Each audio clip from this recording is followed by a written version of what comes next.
episode 89 of Comics and Us. I'm TJ. And I'm Chris. And I'm Lumpy. And this is the review show that reviews comics chronologically, kind of. Going into Detective Comics number 81, it was, you know what? That Two-Face issue we just covered last week, because that's when it's going to be released, was a Halloween issue. Oh, it was. It was October, yeah. So, I don't know why it was Halloween. I just wanted to throw that out there. There was no pumpkins in it or anything, so I don't know. Nope. Anyway, this one was... Detective Comics 81 was released in November 1943. The Batman story is called The Cavalier Crime. We get a new Rogues Gallery guy. Is he?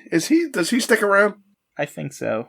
He's not prominent these days, but I think he sticks around during the golden and silver age of comics. Okay. Because he seems like he's one of those characters. I don't know, bring up the synopsis and look and see if he has a first appearance, an only appearance. Believe it or not, I did it already. It says Cavalier first appearance. So yeah, he's probably going to be back then. Yeah, Mortimer Drake. Alright, so The Cavalier Crime was written by Don Cameron, penciled by Bob Kane, inked and lettered by George Russos, and edited by Jack Schiff. The executive editor was Whitney Ellsworth. Again, 3 people drew this cover. Bob Kane, Jerry Robinson, and George Russos. Do they need 3 people to draw covers? I think somebody's drawing it, and then they're taking all 3 of them are taking credit, right? Bob Kane's the only one who puts his name on it, though. So I was gonna say this isn't that detailed to be like. No, you think so? I mean, it's not bad. I just don't know. You think? Someone draws it, someone colors it, and someone letters it. No, I think they're pumping these covers out, and they're not trying to get credit for each one, so they're just putting all their names on it as credit. Okay. I don't know, maybe somebody draws the top part that says Added Attraction, Boy Commandos, every time. Or maybe Bob Kane always draws Batman, and somebody else draws the rest. That's a possibility. I don't know. Whatever. Whose turn is it? Lumpy. Sure, Lumpy, do the cover. So, one of the 3 Musketeers is on a roof. And one Musketeer. A single Musketeer is fighting Batman. And Robin is swinging down like he's going to do his head He does move. say D'Artagnan in this at one point. He does say D'Artagnan. Is that a 3 Musketeers thing? That's one of the 3 Musketeers. His name's D'Artagnan. But he never mentions candy bars, ever, so. Does not. Well, that's because there's only one. Oh, right, because he can't make 3 Musketeers with one Musketeer. Yeah. There's a giant moon. So I have a question about this. I'm assuming you're reading a reprint. Yes. What color is your background? Light blue. Because mine is pure white. I got a pure white background, and the moon it's a moon. Just looks like a white circle. It looks like a white circle that's like they didn't even color anything. So even on mine, it's terrible. It looks like they made like a mistake. There's a giant white circle.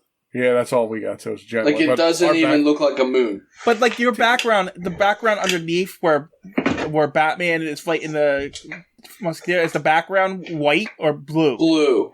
Yeah, blue. Yeah, that might just be washed out on ours because Batman's white too. Yeah, it's possible. Yeah. Yeah, like the background where it says so Detective Comics is in light blue, and the stripe like behind that is yellow. Yeah, that's what we got too. Yeah, so it's just that it might be washed out because Batman's kind of the same color as the background. Well, he's the same color on ours, white. I mean, the background's a lot lighter than him. I just sent it to you so you can see it. But like I said, the white moon is kind of like, it's not a moon. It's weird. Oh, good. TJ. Oh, wow. Yours is really bright. Yeah, I mean, Batman's gray. Digital copy. See, Batman's gray on his outfit. Ours is white. He's pure white. Yeah. Yeah.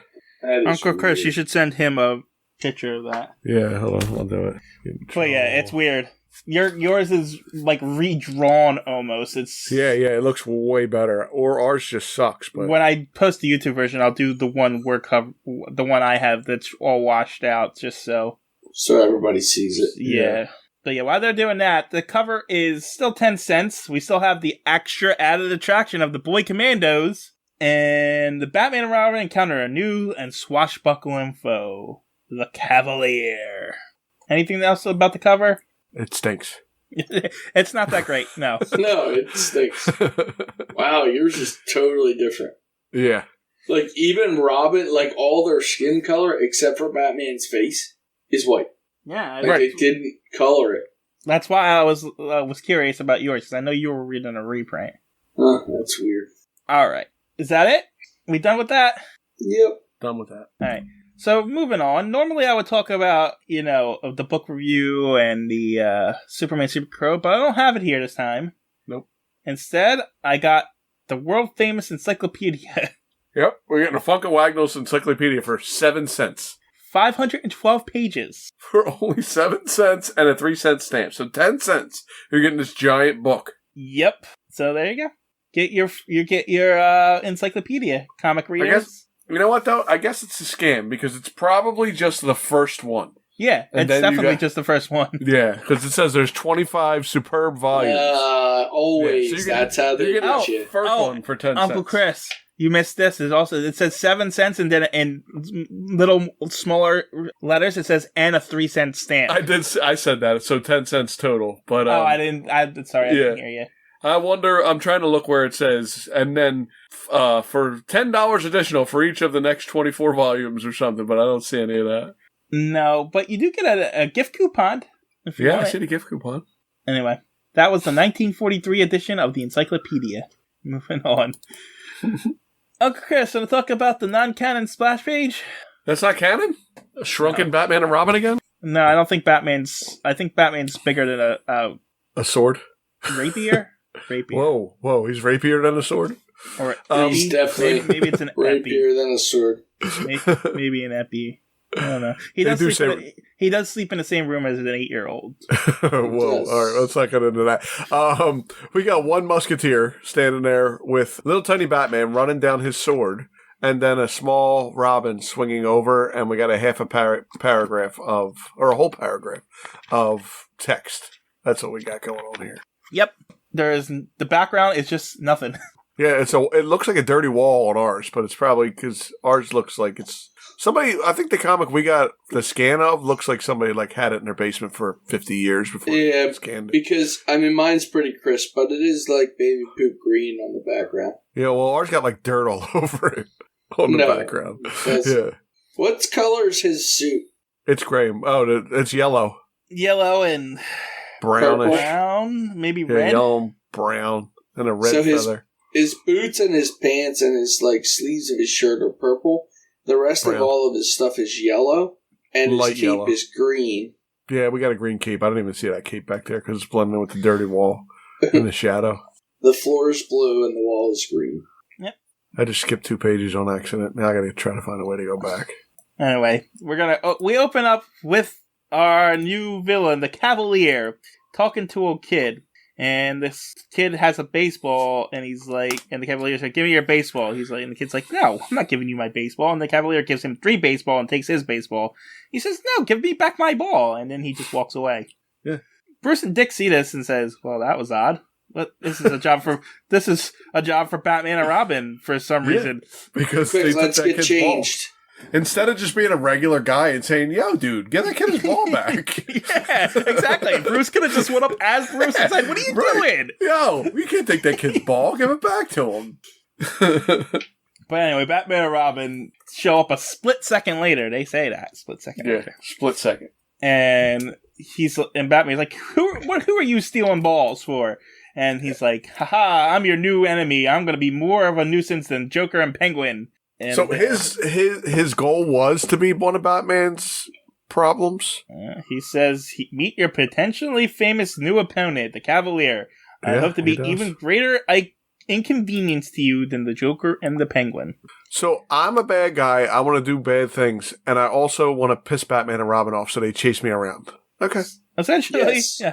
yeah, whatever. I mean, that's what he does. He just calls him out and tells him, I'm your new foe. Yeah, And he says he needs the baseball for something he's doing. And Batman's like, I don't like your attitude. And Robin's like, stand back, Batman. I got this. yeah. I guess Robin thinks he's a little flamboyant, so he thinks he's like not tough. I Yeah, guess because he tells Batman to stay back and save your strength for tougher characters. right, and he says other things later on too, like he thinks he's a sissy or something. I don't know. I don't get He it. does call him a sissy. Yeah, Or Anyway, he calls somebody a sissy. He does. He says sissy in this one, or the last one. I'm not sure. I'm pretty sure it's this one. anyway, Robin takes a swing at him, but misses because the Cavalier dodges, and then throws a rock at him. I think. I think so. Or a leaden pellet, they call it. A leaden pellet from a lace handkerchief. Yeah. This pisses Batman off. He goes and punches the Cavalier for that, but Robin's unconscious here. Yeah, he messed Robin up. That leaden ball must have been heavy as hell. Yeah, because he just that's what I'm assuming. It was like either tied into it or it flung it like a slingshot or something. I don't know either. It kind of looks like he swings it though. That's what it looks like. It's on the end of it. So this knocks Robin out for the 43rd time. The Cavalier. Do you think he stole Robin's slingshot? Because we haven't seen that slingshot of Robin's in a long time. Yeah, it's been a while since we saw Robin. But no, it says he has it in a lace handkerchief. I know. And that ball looks like it hits him right in the mouth. Robin should have lost a couple teeth if it's that bad. At 43 knockouts and whatever Batman has, they both have, like, brain damage by now, but they normally get hit in the back of the head. They wouldn't lose teeth or anything. Right. No, he probably lost but tooth. they already have brain. They're dressed up like a bat and a... Yeah, this is true. Maybe they do have brain damage. You're right. Anyway, so Robin's unconscious, and he's about to hit by a car. So Batman goes and saves him, but the car stops, and the Cavalier gets in the car, and Batman's like, "Oh, this guy's smarter than we gave him credit for." You would think by now, after all the people that they fought, they would not underestimate anybody. Right. Like, do you not... You should think ahead a little bit here, Batman. You're a detective. Sometimes. Yeah, sometimes. Sometimes when he feels like it. Anyway, Batman and Robin talk to the kid, and the kid's like, "Wow, I get to talk to you? It's worth losing the ball." And he says that the ball was autographed by some baseball player who's no longer a baseball player, and it was his dad's idol or something. So Batman and Robin go to the kid's house, where the dad explains that he got the ball signed by a former baseball player he looked up to, who is now a business owner. Barry Brannigan. Yes. Or Benny Berrigan. Barry Berrigan. Barry Berrigan. And then Batman, upon learning this, realizes what this is about. It's about forgery. How did you figure that out? Well, Barry Barrington signed the baseball. Right. And he owns a company, I guess? And he owns a company, so yeah. He's forgery, it must be. Forgery. Yeah. What else would it be? Yeah. Logical conclusion. I got it. I see. What else would it be? What was I thinking? I mean, I didn't think that it would be forgery for this. I am not at all. Not even a little. But okay. No. So Batman goes to the mansion of Barry Barrington, where Barry Barrington's butler says he's not here. He's at a wheat exchange bank. Didn't know that was a thing, but okay. And Batman decides to jump over a railing for some reason. He likes jumping over railings. And he's like, drive, Robin. We got to go to a bank. Because Robin's in the driver's seat. Meanwhile, in another part of Gotham, that romantic rascal moves rapidly along his roundabout road of crime. That's exactly that's a mouthful there, yeah. That's what the narrator says. I see word for word. Yeah, that's terrible. Well, the Cavalier has a partner who is a forger, and he forges Barry Barrington's signature from a baseball. And yeah. You just gave that thought up mid-sentence. Yeah. So the forger goes to the bank and says, "Hey, I got a note from Barry Barrington. I need to get into a safety deposit box." And they get into the safety deposit box, and all that's in there is a miniature baseball bat. Is that how it works in the 40s? You just go somewhere with somebody's signature and say, "Let me into their house because they give me a note"? I think so, because wasn't that forgery a big deal back then? I guess it was. It's just weird to me now. I mean, listen, you can forge a check. I don't know if it was like, "Hey, I got this note from this guy that says I can go into a safe deposit box." That seemed a little far-fetched, but I mean, I don't know. I didn't live in the 40s, so... It's not the first time they've done something like this. It's like, I have this thing from this guy. Well, why do you need to forge his name? They don't know really what his signature looks like. You just write a signature on there, right? Yeah, I mean, that's true. I don't know. In the 90s, I used to go down to the store and tell the guy that my dad sent me in to buy cigarettes. Right. Yeah. Oh, yeah. We used to do that all the time. So, I mean, yeah. I guess, I don't know. Yeah, but nobody checked to see if you had a picture of your dad or something. They just sent it, and that was it. I don't know. Right? I mean, this guy was more legit than me. He actually had a signature. So I was just buying cigarettes. The part that confused me is, like, maybe it wasn't like this back then, but isn't safety deposit box, you have a key and the bank has a key and you both need to open it? I don't know. I thought so don't too, know but I don't either. know about back then. Like maybe they held the key and you had to go in and say, I want my stuff out of there. Maybe. I just always assumed you have to have a key and they had a key, but I don't know how it works. That's the only time I've ever seen anybody do a safety deposit box is that way, where both have a key. So one can't get in without the other one. So the bank, people who work in the bank can't steal your crap either. Right. Yeah, but I don't know. I had no idea. I didn't even know they did that. Anyway, Batman and Robin show up at the bank and say, hey, did someone come here and take money out in Barry Barrington's name? And they're like, no, but they did use a safety deposit box and take a toy baseball bat. And hey, he's over there. And then he runs away. And then Batman and Robin chase him. And it's a big street race. And then the Cavalier summons lightning and scares a couple of horses. What? Where are you? I don't even see that. Yeah. Whack. Yeah. Oh, whack. yeah. He's got like an electric sword or something. Yeah. Yeah, he says. But we it's didn't know like that. rod We didn't. or something. We didn't know that upon this thing until you read the narration. This looks like lightning strikes. I see now. Yeah. I skipped that for some reason. It says the Cavalier's electrical sword flashes into action. Yeah, but if you skim down, the first thing you see is swack and the lightning bolt hitting the sword. You don't your eyes don't go to the words right away. No, you're right. Did you see the carriage? It says scrap for victory. It must be a scrapper guy who's buying war bonds and stamps or whatever. No, why would they do that? I don't know. Scrap for victory. Anyway, this apparently scares the horses, which I guess Robin's driving, because Batman gets on top of the Batmobile and says he's going to test Einstein's theory that he can travel as fast as the Batman plus his own. And then jumps on a horse and calms him down. Meanwhile, Robin drives, I don't even know what that, through a train stop? Railroads? Yeah, it does look like a train stop. I don't know. Yeah, it's a railroad crossing, but there's another car like coming at him. Yeah. But we cut from them crossing a railroad to Batman and Robin just punching a couple guys. Yeah, they just walk around punching people. And the Cavalier is just watching this happen. He's like, all right, guys, I'll take over now. And he starts hitting Robin with his electric sword.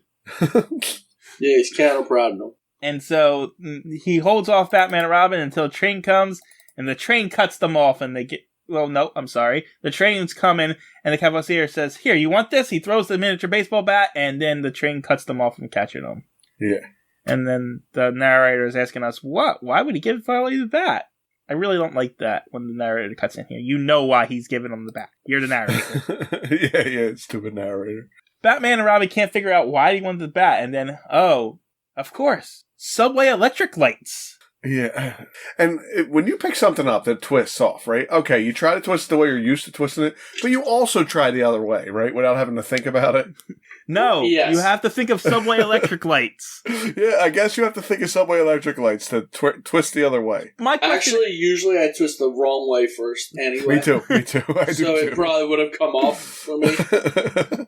My question is, they say they use the subway electric lights to stop people from stealing them. Was that actually how that works? People go and steal. Why are they stealing electric subway lights, first of all? And two, would them unable to screw it one way stop them from stealing the electric lights if they really want to steal them?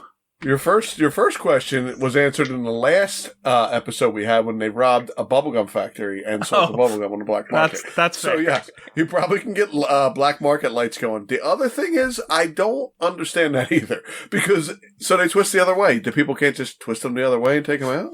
Apparently, I guess. Maybe in the 40s you're only allowed to twist one way, and that was it. That's why he couldn't get the bat open. The wrist can't go the other way, apparently. Yeah, I don't know.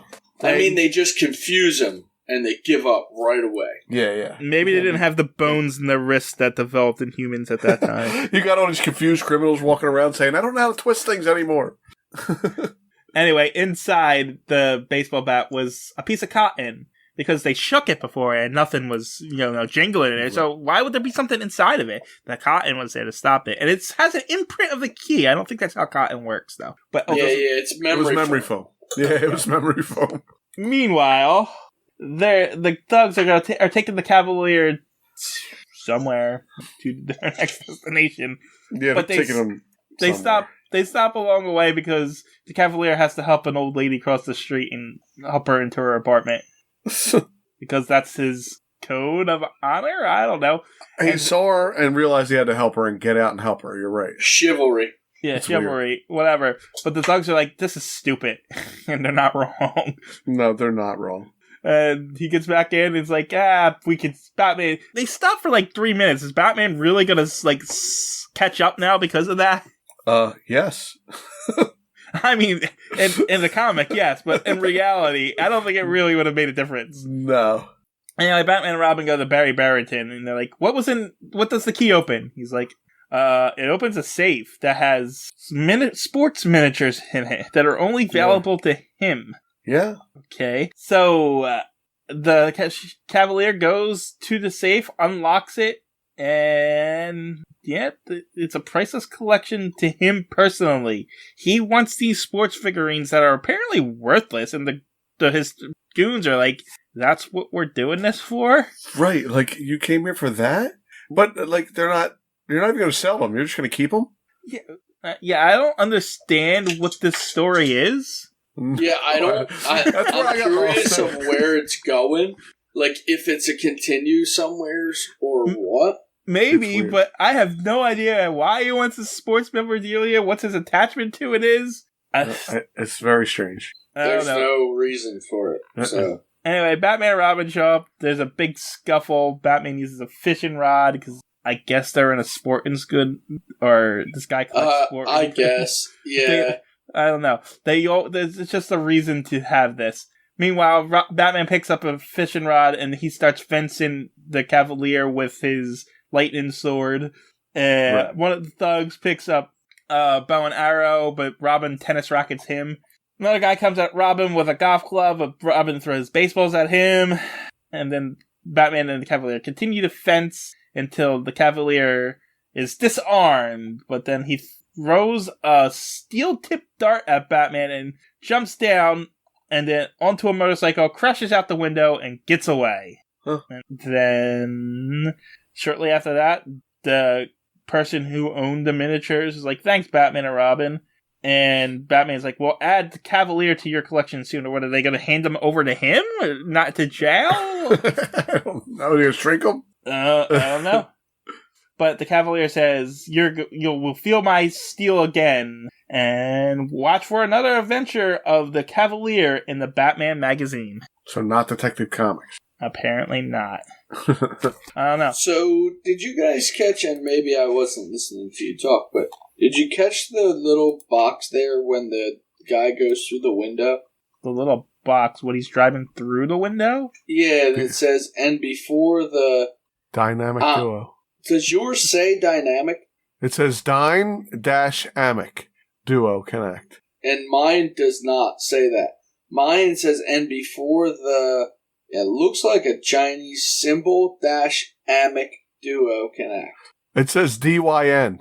Yeah, it dash. says DYN dash. I'm going to send it to you so you can see what mine says. And mine's a digital copy. Like, it doesn't... I was so confused. I thought they were trying to, like, do something else. But mine, like, it's just the N or something. It says DYN. Maybe they were censoring Dine for some reason. Yeah. Yeah. I don't know. It just came through on yours so you could see it, but super weird. Oh, yeah, I don't know what that is. It doesn't say it. It's and like a Y. So like when I read it earlier, I was like, I don't know what, are they insinuating something? I was trying to figure out what this is. I'm like, I read it as the Dynamic Duo, but I was like, what is that? Is that a symbol for die or something? Yeah, I don't know. It doesn't matter. I just was curious of what yours said. All right. So, yeah, I mean, that one was okay. I like when we get a new character. And I think that helps a lot when there's a new character involved. I don't know that guy, but... It has to, They have to change up the way they're telling the story when they introduce a new guy. Right. It's almost like they have to try. Yeah. I just didn't like the way it ended. Like, well, you talk about that a lot. Like, there's always a rush at the end. Well, and there was a rush at the end, but I'm more concerned that, like, if that's the end of the story, I have a problem. If it's going somewheres with another story, then okay. Yeah. Because, like, why did he want that stuff? Nothing that he got was of any type of value at all. Nothing. I think he just likes he likes sportsman memorabilia and he wants to keep it. I guess. It was a very, very interesting way to get it. Yeah, it really was. It was a long way to get it. Also, how are you going to pay all those guys? And guess what? Barry Barrington, that was his single appearance, so good luck seeing anything more about his sports memorabilia. You're assuming that any of these guys pay any of their goons anything. I don't think they get paid at all. That's true. I don't That's think true. so either. Well, I thought when they got them, we decided they get them from Home Depot, right? They're standing outside Home Depot. Yeah, they're outside Home Depot. You got to pay them something. I think they get like $3 an hour or something, don't they? In 1940? No, they get paid in food. Anyway. We're supposed to split the goods with them, but... So we got feature characters Batman, supporting characters Robin, antagonists the Cavalier, Mortimer Drake, and Jennings. So we're not done yet because after the Batman story, there's a story about Slam Bradley. Okay, but after that, we got a book review and a Superman secret code. Oh, they put it. I thought you were going to talk about the Wheaties advertisement that comes right after the Batman comic. We can talk about that too if you want. Nah, I'm good. Well, you already brought it up. You can't. It just says food power will help you get the champion start of the day. But then it says at the bottom, Wheaties is the breakfast of champions, and in small print it says with milk and fruit. So it's a breakfast of champions if you add fruit and milk to it, or you just eat milk and fruit and not the Wheaties. It's probably the same thing. I guess I don't actually think I've ever had Wheaties. No, I think I have. Like it's been a long time, but no. Anyway, so the book review this week is The Gremlins. Ooh. Not those Gremlins. This is Gizmo? It's a Royal Air Force story by Flight Lieutenant Roald Dahl. With pictures. Yeah, Roald Dahl is the guy who wrote Charlie and the Chocolate Factory. Yeah, by Flight Lieutenant Roald Dahl with pictures by Walt Disney. Wow. Yeah. I want to see this. I was actually going to make fun of it. And then I know. Now I'm like, wow, I want to check that out. Roald Dahl, he wrote the one about the little witch girl, too. I forget the name. Matilda. He wrote that, too. Huh. I didn't know that. Yeah, he's the author of Charlie and Chocolate Factory. That one. And there's Matilda. Quite a few. There's quite a few that he wrote. The giant one that was out a couple years back. The BFG, Big Friendly Giant. Yeah. Huh. Yeah, that was interesting. Anyway, so we're going to Mars for Superman's secret code. Stamps and war bonds. Get your scrap metal. Scrap metal might be a good one. You might be right. You're both wrong. Son of a... War bonds and stamps. Which would you rather have? Axis bombs or U.S. bombs? That's a hard question. Me personally, like I can have them? I guess. I wonder which ones are worth more money. I think it also depends on where you live. All right. Well, listen, I'll be honest with you, I don't want any bombs coming here. Wait, that's the whole thing? That's the whole thing. Which would you rather have? Axis bombs or U.S. bombs? Wait, so they leave me on a cliffhanger in the story and with the secret code? No, they didn't leave you a cliffhanger. They're asking you a legitimate question. It ends with a question mark. Who do I answer to? I also need more information before I can decide. I know. Are you talking about dropping them on my house? Because I don't want either one of them. I don't want anyone to do that. Yeah. I want none of that. I want none. I'm not picking. Look, they just want to know which ones do you prefer.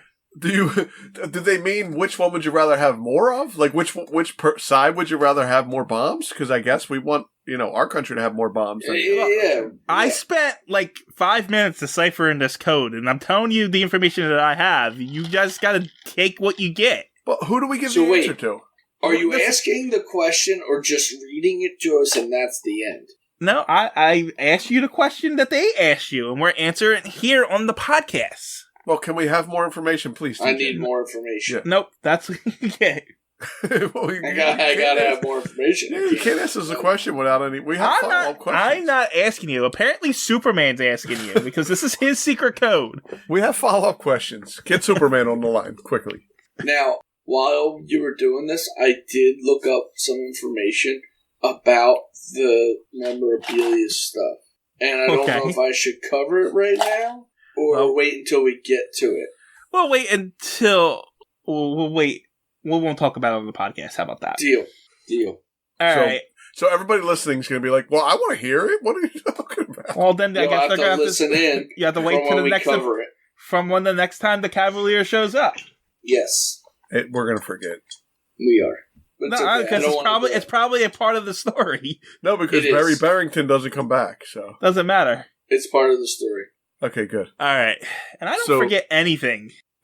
You don't. I do. We do. I got to text you every week and ask what numbers we have. We're doing. I do forget a lot of stuff. Yeah, no, that's why I do most of the work. So why do guys who know how to fence make good security? Because they're always on guard. On guard? Like on guard? Oh, I thought they were like putting up fences. Yeah, that's what I thought too. I thought we were going with something like an electric fence because of the lightning sword. Don't whiz on the electric fence. Do not. Yeah, I learned that on Beavis and Butthead.